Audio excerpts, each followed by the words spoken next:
18 বছরের ক্যারিয়ারে অনেক কিছু পেলেও রোহিত শর্মা কখনো ওয়ানডে র্যাঙ্কিংয়ে 1 নম্বর ব্যাটসম্যান হতে পারেননি। এবার পেরেছেন, কিন্তু প্রশ্ন উঠেছে নাম্বার 1 হতে হিটম্যানকে কেন 18 বছর অপেক্ষা করতে হলো। আছে বড় 3টি কারণ, জেনে নিন সেসব কারণ। প্রথম কারণ হলো ব্যাটিং পজিশনে ওঠানামা। রোহিত শর্মাকে 7 থেকে 1 নম্বর পর্যন্ত সবখানে ব্যাটিং করতে হয়েছে। 2007 সাল ভারতের 7 নম্বর পজিশনের ব্যাটার হিসেবে রোহিতের অভিষেক হয়। আয়ারল্যান্ডের বিপক্ষে সে ম্যাচে সচিন, সৌরভ, গম্ভীরদের দাপটে রোহিত পর্যন্ত ব্যাট আসেনি। তবে দক্ষিণ আফ্রিকার বিপক্ষে রোহিতের ভাগ্যে ব্যাটিং জোটে। 9 বলে করেন 8 রান। সে বছর 4 ম্যাচে করেন 61 রান, একটা হাফ সেঞ্চুরি ছিল। রোহিতের র্যাঙ্কিং তখন 100 বাইরে। পরের বছর অর্থাৎ 2008 সালে রোহিত 28টি ওয়ানডে খেলার সুযোগ পান, রান করেন 532টি, তুলে নেন 3টি হাফ সেঞ্চুরি। এবার র্যাঙ্কিংয়ে উন্নতি হয়, উঠে আসেন 75 নম্বরে। 2009 সালে রোহিতের ব্যাটিং পজিশন উন্নতি হয়, চলে আসেন 6 নম্বরে, কিন্তু 9 ম্যাচে মাত্র 102 রান করেন। র্যাঙ্কিং 75 থেকে 99 চলে যায়। এরপর 2010 সালে দুর্দান্তভাবে ফিরে আসেন, 15 ম্যাচে করেন 504 রান। ওয়ানডে র্যাঙ্কিংয়ে 99 থেকে চলে আসেন 59 নম্বরে। রোহিতের ব্যাটিং পজিশন যত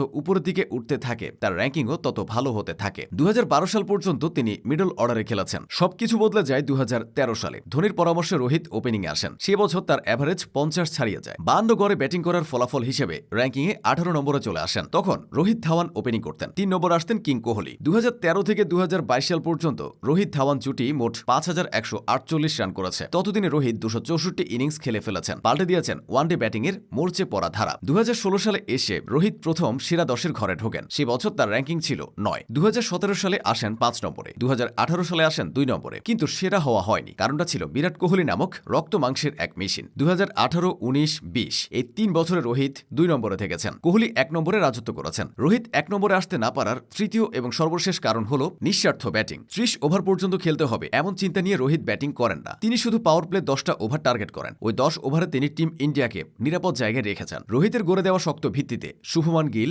কোহলি, আয়ার ও রাহুলরা ধীরে সুস্থে খেলার সুযোগ পান। ঝড়ো সূচনা করতে গিয়ে রোহিত বহুবার সেঞ্চুরি ও হাফ সেঞ্চুরি মিস করেছেন। 40 বলে 45 করে ক্রিজে আছেন। একটু দেখে খেললে 50 হবে, 85 বলে 90 রান, মাথা ঠান্ডা রাখলে সেঞ্চুরি হবে। এসব পরিস্থিতিতে রোহিত নিজের চেয়ে দলের কথা ভেবেছেন। রানের চাকা সচল রাখতে ব্যক্তিগত রেকর্ডের মায়া ঝেড়ে ফেলেছেন। ফলে রোহিত ঠকেছেন, তবে দল লাভবান হয়েছে। ওয়ানডে ক্রিকেটে হিটম্যান 349টি ছক্কার মালিক, আর মাত্র 2টি ছক্কা মারলেই 1 নম্বরে থাকা শহীদ আফ্রিদিকে ছুঁয়ে ফেলবেন। অথচ আফ্রিদির চেয়ে রোহিত 101টি ম্যাচ কম খেলেছেন। 2007 থেকে 2025 ক্লিন শেভড রোহিত এখন চোয়াল ভরা দাড়ি নিয়ে ঘোরেন। চিপচিপে তরুণ থেকে হয়েছেন মধ্যবয়সী পুরুষ। বদলেছে অনেক কিছু, তবে একটা জিনিস বদলায়নি, সেটা হলো রোহিতকে নিয়ে পরীক্ষা নিরীক্ষা। 38 বছর বয়সে 1 নম্বর ব্যাটসম্যান হয়েও তার দলে থাকা নিয়ে অনিশ্চয়তার কালো মেঘ দেখা দেয়। প্রশ্ন আসে, রোহিত থাকবেন তো 2027 বিশ্বকাপে? রোহিতের ফিটনেস নিয়ে অনেক কথা হয়, তবে 38 বছর 182 দিন বয়সে 1 নম্বর ব্যাটার হয়ে ফিটনেসের প্রশ্নটা পুল করে বাইরে ফেললেন। তিনি এখন সবচেয়ে বয়স্ক ক্রিকেটার হিসেবে সেরা ওয়ানডে ব্যাটার হওয়ার গৌরব অর্জন করেছেন। ভারতের আকাশে নীল জার্সি গায়ে অনেকে মাঠে নেমেছে, ভবিষ্যতেও নামবে, তবে রোহিত শর্মা থেকে যাবেন নিঃস্বার্থ ব্যাটিংয়ের উদাহরণ হয়ে।